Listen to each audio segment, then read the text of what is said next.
Halo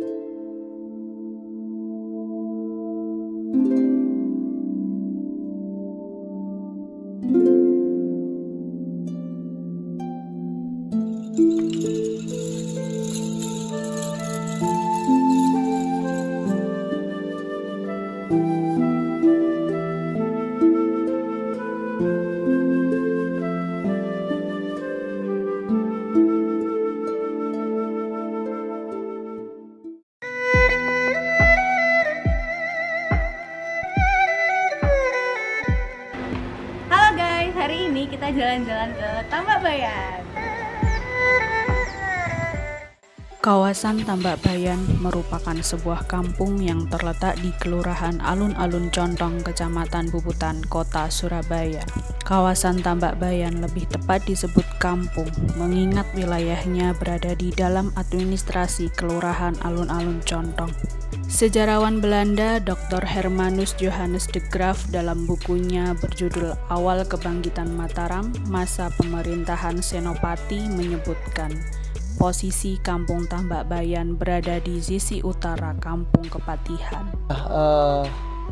Kondisi geografis dan demografis ya, kawasan Tambak Bayan itu sebenarnya kalau kita lihat dan kita runut, dia sebenarnya bukan merupakan sebuah kawasan hunian, tapi yang selama nanti waktu berjalan itu akan menjadi kawasan hunian.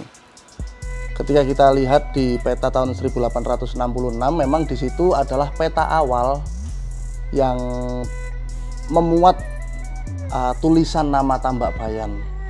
Jadi bukan awalnya kemunculan nama Tambak Bayan, tetapi itu adalah gambaran peta di Surabaya yang tahun 1866 yang sudah ada nama Tambak Bayan. Kampung Tambak Bayan sendiri pada awalnya bukanlah sebuah kampung yang ramai dan padat penduduk seperti pada tahun 1950-an ke atas. Kondisi tanah di Kampung Tambak Bayan mayoritas rawa-rawa, terutama di bagian timur yang merupakan lembah Kalimas. Kawasan rawa-rawa tersebut menyebabkan hanya ada sedikit tanah yang bisa ditinggali, sehingga penghuni Kampung Tambak Bayan tidak sepadat kampung-kampung lainnya. Hal itu dikuatkan dengan bukti posisi geografisnya, di mana dia ada di lembah sungai Kalimas ya, bukan sungai tapi Kalimas. Lalu kemudian memang minimnya hunian-hunian penduduk di sekitar situ. Padahal kalau kita lihat posisinya sangat dekat dengan kawasan Keraton Surabaya. Jadi Tambak Bayan itu ada di dekat Kepatihan, sebelah utaranya Kampung Kepatihan, yang mana itu kawasannya para patih ketika zaman Keraton Surabaya. Tetapi kok tidak ramai atau tidak menjadi tempat hunian oleh ketika dibandingkan dengan Kampung Kepatihan itu, berarti secara geografis tidak bisa atau kurang layak untuk dihuni manusia. Nah, secara demografis, kemunculan atau mulai banyak dihuni itu berkaitan nanti dengan perebutan ruang kota, proses-proses menghuni tempat-tempat hunian yang sebenarnya tidak diperuntukkan untuk manusia, tetapi kemudian karena adanya proses-proses perebutan ruang kota, adanya proses-proses ledakan penduduk dan lain sebagainya, membuat tempat-tempat yang sebelumnya tidak diperuntukkan untuk hunian manusia atau tidak layak untuk dihuni manusia menjadi dengan terpaksa dihuni manusia. Itu terjadi dalam perjalanan ke depannya di Kampung Tambak Bayan. Sejarah panjang kedatangan dan proses akulturasi orang Tionghoa di Surabaya memperlihatkan usaha kuat guna menyatunya kebudayaan Tionghoa dengan kebudayaan Jawa. Sebagai kelompok pendatang di Surabaya, etnis Tionghoa mengalami pola akulturasi yang sama dengan etnis lainnya. Pola-pola akulturasi yang terbentuk mengakibatkan etnis Tionghoa menjadi bagian dari masyarakat kota Surabaya. Mereka memiliki karakter yang khas, yaitu terbuka dan egaliter. Salah satu bukti arkeologis di Tambak Bayan itu terdapat makam yang dikeramatkan lah ya oleh warga sekitar. Hal ini cukup menarik karena memang budaya mengkeramatkan makam itu antara etnis Tionghoa dengan etnis Jawa itu ada kemiripan ya. Jadi pemujaan terhadap leluhur itu sama-sama tradisi yang kuat di antara etnis Tionghoa dengan tradisi Jawa. Sehingga ketika ada di Tambak Bayan itu ada sebuah makam keramat pun warga-warga etnis Tionghoa yang bertempat tinggal di situ ya tidak ada masalah dan malah juga ikut turut menjaga dan melestarikan. Go Soyung atau biasa dipanggil Gunawan merupakan generasi kedua orang Tionghoa yang menghuni kampung pecinan Tambak Bayan. Nama saya Go Soyung, lahir di Tambak Bayan Tengah 39. Ya, nama saya kalau Indonesia namanya saya Gunawan. Dulu di sini tuh dari company Belanda itu untuk rumah-rumah ini untuk kandangnya kuda. Jadi rumahnya itu seperti bekasnya kandang kuda. Terus ya itu etnis Tionghoa kan mencari tempat ke sini. Jadi terus mendapat sini ya dari berapa orang, terus mengambil teman lagi ke sini. Ya itu menjadi kampung Cina itu ya. Saat ini terdapat 60 kepala keluarga di pecinan Tambak Bayan. Tidak hanya dihuni oleh orang Tionghoa saja, namun orang-orang Jawa dan Madura turut melengkapi pluralitas yang ada di sana. Seperti ayah saya ini kawinnya dengan orang Indonesia. Ya saya lahir sama ibunya Jawa, ayahnya Cina. Masyarakat Tambak Bayan ini pada akhirnya adalah masyarakat yang multikultural.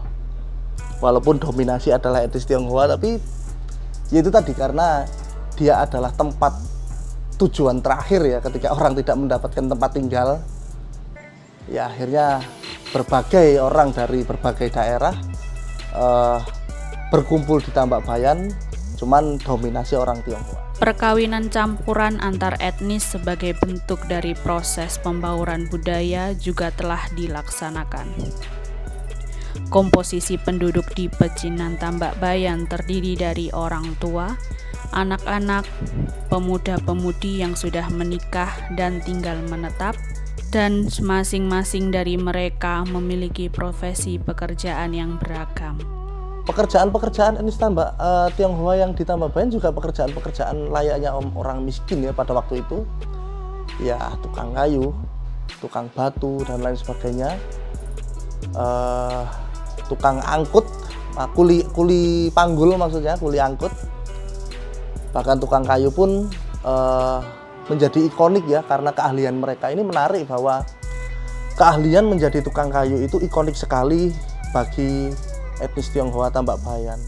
Di kampung pecinan Tambak Bayan terdapat gedung tua yang digunakan sebagai tempat diselenggarakannya acara-acara besar seperti Imlek, diskusi literasi, maupun untuk menerima kunjungan tamu dalam jumlah yang banyak. Beberapa kegiatan yang dilakukan oleh komunitas di Tambak Bayan antara lain jaring aspirasi penduduk dengan pemerintah setempat, perayaan Imlek dan penampilan barongsai, tasyakuran dan makan bersama.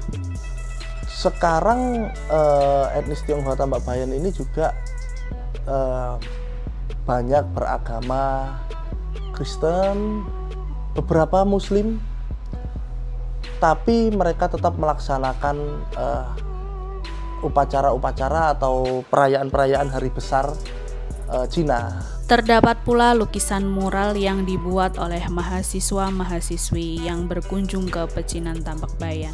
Mural tersebut merupakan suatu wujud perlawanan terhadap penguasa atas permasalahan tanah yang mereka hadapi.